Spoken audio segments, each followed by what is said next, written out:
আর এত জোর চিৎকার করছে, মনে হচ্ছে গোটা জাহান্নামকে মেয়েটা একাই তোলপাড় করে দেবে। আর মেয়েটার পেটটা পাহাড়ের মতো শৃঙ্গি হয়ে উঁচা হয়ে গেছে।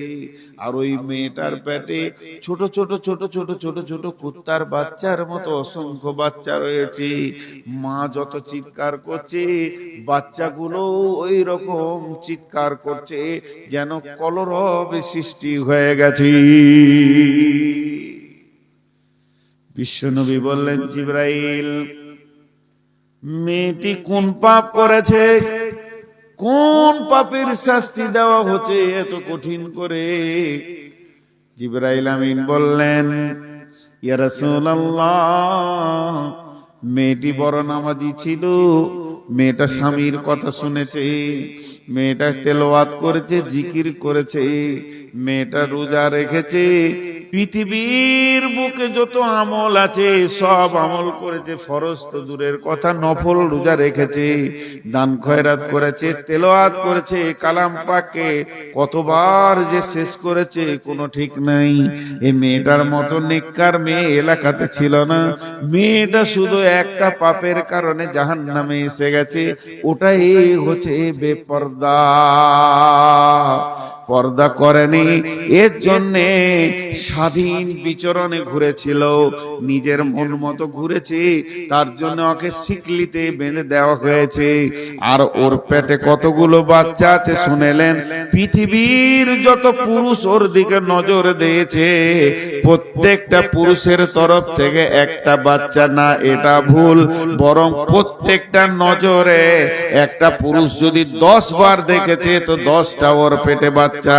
তার মানে যতগুলো পুরুষ ওকে দেখেছে অতগুলি বাচ্চাকে লোড করে এসেছে। এই বাচ্চাগুলো প্রসব হচ্ছে না, একদিকে আগুনের যন্ত্রণা আর একদিকে প্রসব যন্ত্রণা, পৃথিবী থেকে 70 গুণ বেশি প্রসব যন্ত্রণা।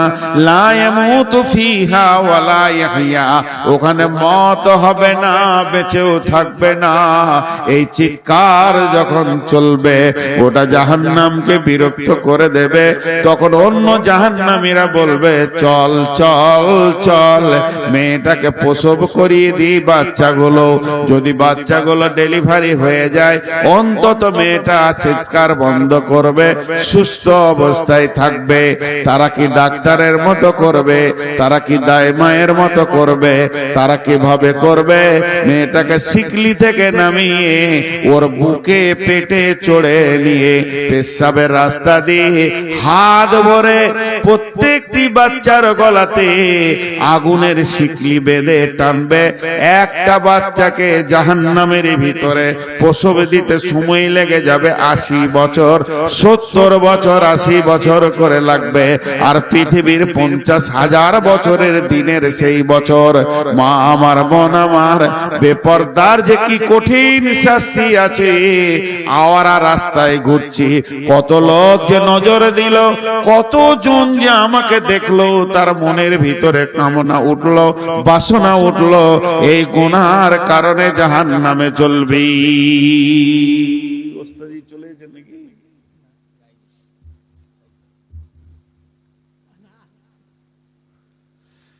কঠিন আযাব।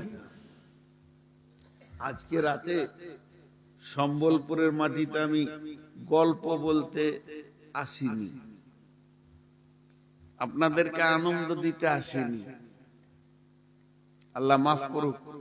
আমি বলতে ভুলে গেছি, আমার বুদ্ধি ইলম কমের কারণে বুঝাতে পারছি না, কিন্তু কথা সত্য।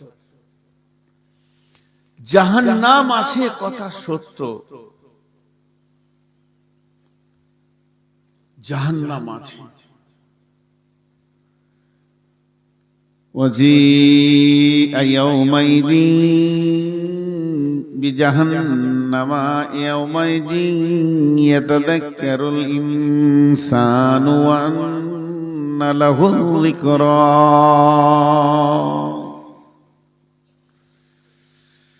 قال رسول الله صلى الله عليه وسلم يؤتي بجهنم ইয়াউমাইদিন সাবঈনা আলাফিন জিমামিন মা কুল্লি জিমামিন সাবঈনা আলাফিন মালাকিন। কিয়ামতের মাঠে যখন জাহান্নামকে আনা হবে, জাহান্নামের মুখে 70,000 লাগাম থাকবে। একটা জাহান্নামের মুখে 70,000 লাগাম থাকবে, আর এক একটা লাগামে 70,000 করে ফেরেশতা ধরে থাকবে। আর ওই জাহান্নাম যখন রেগে যাবে, ইযা উলকু ফিহা সামিউ লাহা সাহিকা ওয়া হিয়া তাফুর তাকাদু তামাইযু মিনাল গায়জি। জাহান্নাম রাগে যখন চিৎকার করবে, সব ফেরেশতাদেরকে টেনে জড়ো করে দেবে, আবার ফেরেশতারা টান মেরে সাইজ করবে। জাহান্নামের পা আছে, জাহান্নাম পা পা করে হেঁটে আসবে। জাহান্নামের মুখ আছে, জাহান্নাম ম্যাগের মতো গর্জন ছেড়ে আল্লাহকে বলবে, রব্বি,